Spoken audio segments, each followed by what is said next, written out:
Yeah, mic on, watch me, zone in. Queenie talk slick, let the show begin.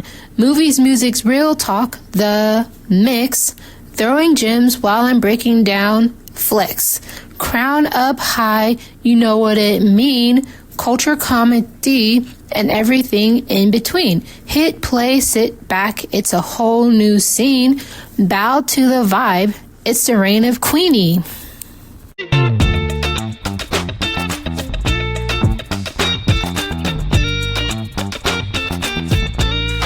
Hi, everybody, and welcome back to another amazing episode of Queen Diva's Podcast.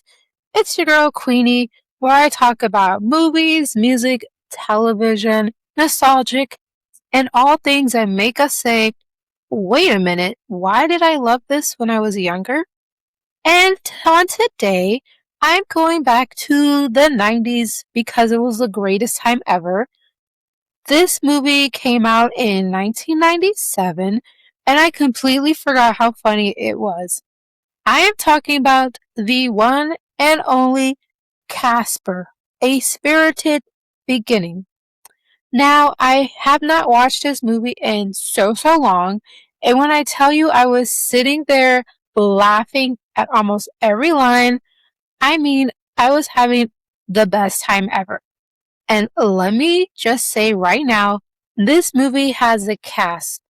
We have Steve Guttenberg, Lori Long, Rodney Dangerfield, Sherman Hemsley, James Earl Jones, Pauly Shore, and then for the animated cast, we have Jeremy Foley, he played Casper, Bill Farmer as Stinky, Jess Harnell as Fatso, Jim Ward as Stretch, and of course James Earl Jones as Kibosh. Oh yeah, and also Pauly Shore as Snivel. There's a lot of familiar voices and of course faces packed into one Casper movie. And yes, I'm going to talk about Casper. But honestly, Chris, he also needed his own episode because this poor child was going through it a lot. And before I get too deep into this review, I do want to say, if you hear a lot of random thumping and banging, my apartment complex, they're renovating all of our roofs, so we just have to suck it up. So I'm sorry, guys, in advance. Just know I've been dealing with it for a few days now, because, this is day one, so when this episode releases, hopefully it's over by then. Just pray for me. So, we start with Casper, who is basically this sweet little ghost who hasn't really figured out what being a ghost is supposed to mean. He's supposed to be going to ghost school, guys, where ghosts learn how to be ghosts. And apparently, Casper missed the train. And when I say he missed the train, this wasn't exactly, oops, I overslept. He gets into a situation where he asks a lot of questions, doesn't get any answers that he needs, and ends up getting thrown off the train. And that's how Casper ends up in the human world. Now, here's the part that had me laughing. Casper doesn't really understand why people are running away from him. He's like, what did I do? Sir, you're a ghost. People see you floating around and immediately start running for their lives, and eventually Casper realizes he's actually dead, which is honestly kind of sad when you think about it. He's basically a little ghost trying to understand his new existence while everybody around him is terrified of him. And then we meet Chris Carlson, and this kid immediately broke my heart. Chris is being bullied by 3 boys with Jennifer around them as well. So it's 3 boys and a girl. And Chris isn't looking for revenge. He isn't looking to be the toughest kid in school. He actually just wants a friend. And that is what made his relationship with Casper extra sweet. Because when everybody else sees Casper and runs away, Chris sees Casper and basically says, "Hey, you want to hang out?" That was Casper's first real friend as well. So these two basically find each other at exactly the right time. Casper needs someone who isn't afraid of him. Chris needs someone who actually wants to spend time with him. And suddenly, boom, best friends. Eventually, Snivel finds Casper and realizes that Casper never actually needed to go to school. Enter the Ghost Trio. And Chris comes up with the brilliant idea of letting the Ghost Trio train Casper on how to be a ghost. Now, the trio isn't exactly thrilled in the beginning, but then they realize something. Casper is basically a blank slate. He's never been properly trained, so they're like, we can teach him everything. And I was ready for this training montage. Except Casper is basically the worst ghost student imaginable. Stretch tries to teach him. Casper isn't getting it. Fatso he tries. Nope. Stinky tries. Nope. They're teaching this man how to scare people, and Casper keeps trying to find the good in everything. And eventually they're basically like, yeah, he's unteachable. I was crying laughing because Casper wasn't bad at being a ghost. He just was bad at being a scary ghost. And honestly, that's good for him. So now we have to talk about Chris and his dad. His dad, who is named Tim Carlson. Because, sir, you only had literally one job. Your child had a school presentation. He reminded you about it. He tells you about it. And you know how important it is to him. And what does he do? He just keeps working. Chris sits there waiting for his dad at school. And eventually everybody leaves. His teacher, Miss Sheila, is the only adult left with him. And I really appreciated Sheila because she actually notices this child. She wasn't his teacher. She was paying attention. She could see that Chris was actually really hurting. And meanwhile, his father's so wrapped up in this demolition project that his son is basically becoming an afterthought. And I understand that Tim is trying to work and provide for his child, but there is a difference between providing for your child and actually be there for your child. Chris needed his dad, not a paycheck, not another apology, not another, I'm sorry, work got crazy. He needed his dad to literally show up. And then he misses a second meeting because he missed the first meeting. Now, this is where I really got frustrated with Tim. Miss Sheila reschedules the parent-teacher meeting. Chris, he tells his dad. Tim says, oh, he's going to make it. And then he doesn't show up again. Like, sir, at this point, I was sitting there talking to my television. Chris, just stop expecting him to come. Give up on him. Because every time Chris believes his dad is finally going to choose him, Tim, he chooses work. And I felt terrible for this kid. Because you can see Chris slowly shutting down. He still forgives his father. He still has hope his father will show up. But every broken promise makes that hope very small. And now we have to talk about boys' night. So Tim, he comes up with a really great idea. He realizes he's been neglecting his son, and he decides they should have a boys' night. And Chris is like, okay. And Chris tells his dad so there'll be no phones, no work, and just father and son, and they can eat and do whatever they want. It sounds like the best day ever, right, guys? But I'm thinking in the back of my head, how long is this going to last? Because this man, he has a pager. A pager, guys. I forgot we were in the 90s. That right there took me out. For those of you who weren't around for the pager era, You had to literally wait for somebody to page you. And apparently Tim's pager had perfect timing because almost immediately work called. Chris disconnects the phone and I said, "Finally, Chris." And he tells his dad, "You promised no work. You promised no distractions. You cannot have a boys' night and then immediately start talking about demolition."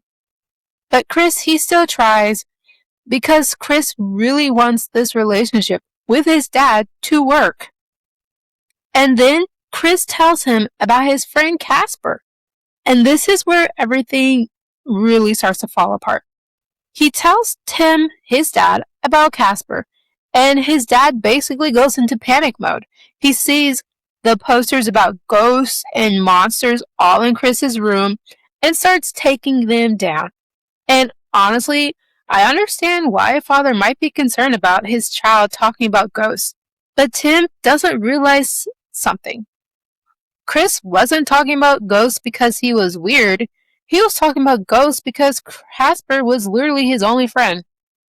And now Tim was basically telling him that the one thing making him happy is something he shouldn't be thinking about. That was the moment when I actually felt like Chris completely 100% shut down. So before Chris runs away, Tim, his dad, goes into the kitchen to throw away the posters, and he's still in a crazy maniac mode, and he yells at Chris, and he's like, "I have to go back to work. Make sure you clean up this kitchen." And Chris is like, "But Dad, you promised." So Tim leaves anyways. And Chris goes up to his room, and this is where he finally loses it. He tells his dad that he's never there for him as he's going upstairs, and his dad is leaving out the door. And I can't even lie, I really felt bad for Chris. This child has been bullied the whole movie. His father wasn't paying attention. His teacher was trying everything she can to help, but there's only so much she could do. And now his only friend Casper got kidnapped, which he didn't know. Chris finally had one person who understood him, and that friendship gets interrupted too. So Chris leaves a note and runs away. And I was sitting there thinking, where exactly is this kid going? Because we already know where he's going. The old mansion. The same building his father is trying to demolish. And unfortunately, Chris, he runs into the three jerks plus Jennifer. They grab him, and Jennifer actually runs away because she's starting to feel bad for Chris. And I forgot what the oldest bully's name was, but he was like, "Jennifer, why do we even let you hang around here?" So she was able to leave. So after they grab Chris, they bring him to the abandoned building and they lock him inside.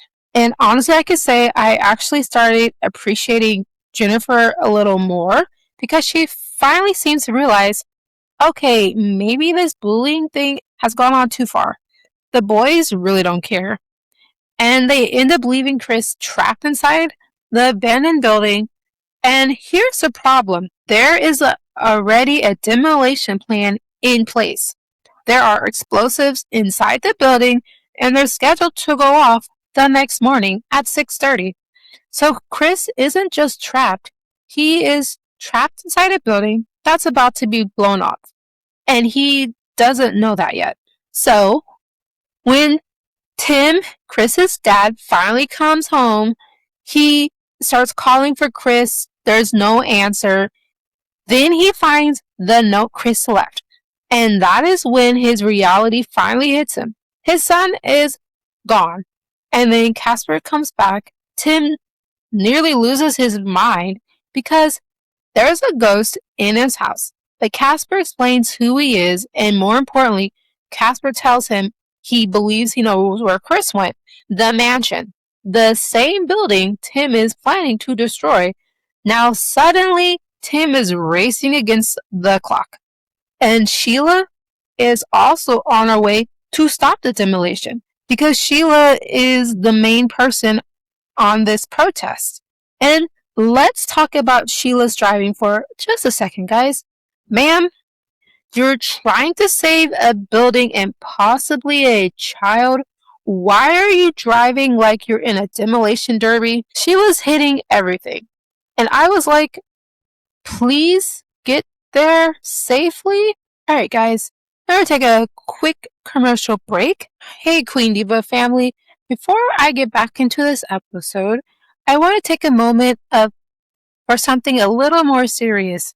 Sometimes when you're watching old movies and television shows, you don't realize how much certain actors become part of your memories. You don't know them personally. You've never met them, but you remember when you first saw them. You remember what you were watching. You remember how old you were. And suddenly, years later, you hear that they're gone. And that is exactly how I felt hearing about Hayden Panettiere and Christy Nowens. Hayden Panettiere was somebody I remembered from watching Remember the Titans. And let me tell you, I thought she was hilarious. She was one of those young actresses who could deliver a line and make you laugh without even trying that hard. Then I remember seeing her in movies like Bring It On, All or Nothing, and I absolutely remember that dance scene vividly. So I'm sorry when I say this, but that dance scene she was in was very cringe, but it was also extremely hilarious. And that's what makes those old movies so memorable. You can look back years later and still remember exactly how you felt watching them. Hayden went on to become even more recognizable through roles like Heroes and Nashville. But for me, I'll always remember that little girl from Remember the Titans and the moments that made me laugh. And now she's gone. Hayden Panettiere was only 36. That is incredibly young. So today, Queen Diva Podcast wants to send love and condolences to her daughter, family, friends, coworkers, and everyone who grew up watching her. Rest in peace, Hayden Panettiere. And then we have Christy Nowens. Now, I remember Christy from All That. That show was such a huge part of my childhood and teenage years, and Christy was one of those people who could jump into different characters and completely commit to the bit. She was funny, energetic, and she was part of that generation of Nickelodeon performers who helped make All That such a memorable show. Christy Nowens died at just 46 years old, guys. And again, 46 is way too young. She reportedly suffered an asthma attack and was hospitalized before her death. So I want to send my condolences to her family, her friends, former castmates, and everyone who loved her. Rest in peace, Christy Nowens. It's moments like this that remind me why I love talking about older movies and television. Because we're not just talking about entertainment, we're talking about memories. We're talking about people who were there during different chapters of our lives. And sometimes revisiting an old movie reminds you of an actor you haven't thought about in a long time. That is why I created the Queen Diva Podcast. I want us to laugh together. I want us to remember together. I want us to talk about those movies and shows that made us who we are. So if you're enjoying this podcast, please subscribe. Follow the Queen Diva Podcast wherever you're listening. Share this episode, leave a review, tell a friend, send somebody this episode who loves 90s movies. Because every single listener helps keep this podcast growing. And if you have a favorite movie, television show, actor, or actress from your childhood that you want me to talk about, I want to hear from you. Because you never know, your favorite childhood movie might become the next Queen Diva Podcast episode. Rest peacefully, Hayden Panettiere. Rest peacefully, Christy Nowens. Thank you so much for all the wonderful memories. And now, let's get back to the rest of this episode. So the final rescue, going back to the Casper movie, Tim, he gets to the building. He finds out Chris is actually trapped. Casper is the one who finds him. And now everybody is trying to get Chris out of the building before it explodes. But here's the problem. Casper can go through walls. Chris cannot. So Casper is basically stuck outside the room trying to help. And I laugh because Chris is banging on the door and Casper is basically standing there like, yeah, I'm helping. Casper's hands aren't even making the noise. He's just there for moral support at this point. And then the bomb goes off. But Casper, he does something incredible. He swallows the bomb and his body expands as the explosion happens. And somehow he saves the building. He saves Chris. He saves all the people around him that were outside the building. And he proves that being a good ghost doesn't mean you have to be a scary ghost.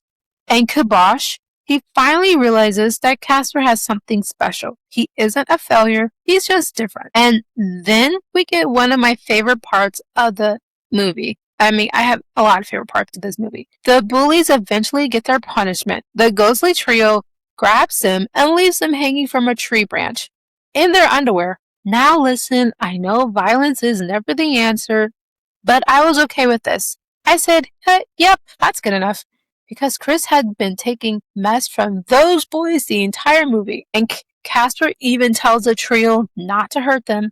So Casper also gets his happy ending. Chris finally has a real friend. Jennifer starts seeing Chris differently. Tim finally realizes he needs to literally be there for his son.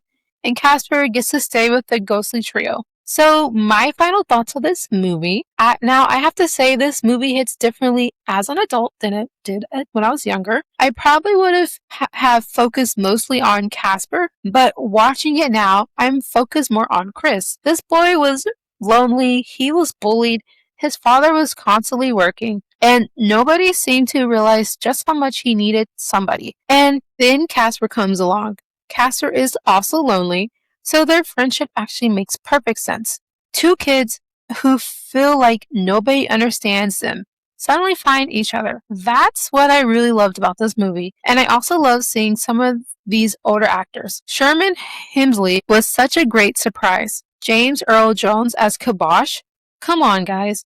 We got Rodney Dangerfield, Loughlin, Steve Guttenberg. This movie really feels like one of those late 90s movies where you keep saying, wait, is that who I think it is? Probably it is. And yes, this movie is different from the 1995 Casper movie that so many of us remember. So the 1995 movie is still one of my top favorites, but A Spirited Beginning has its own charm. And honestly, I've had way more fun rewatching it than I expected. So what am I giving Casper A Spirited Beginning? I'm rating this 9 out of 10 Queenie crowns. Yes, I know it's not a perfect movie, but nostalgic, the cast, the comedy, Casper and Chris's friendship, the ghostly trio, and the sheer amount of ridiculousness happening in this movie, I had fun. And sometimes that's exactly what I want from a movie. So if you have not watched this in years, please go back and watch it. And while you're watching it, pay closer attention to Chris, because underneath all the ghosts and jokes, this is really a story about a lonely kid who desperately needed somebody to show up for him. And thankfully, Casper did. And that is going to do it for today's episode of Queen Diva's Podcast. If you thoroughly enjoyed this trip back to 1997, make sure you follow, subscribe, rate this podcast, leave me a review, and share this episode with somebody who grew up watching Casper. And please let me know, was the 1995 Casper your favorite, or did you actually prefer A Spirited Beginning? Or maybe you liked Casper meets Wendy. Until next time, I'm Queenie, and remember, sometimes the friend you need isn't even alive. Ayo! Crown still glowing as I dip out slow. Queenie dropped heat, now you already know. Keep your head high, let the world hear you speak. I'm back next time, same vibe next week. So stream that, dream that, keep it lit. You been rockin' with the queen, every word on beat. Till next time, stay loud, stay fly. Queenie out, now let that beat ride.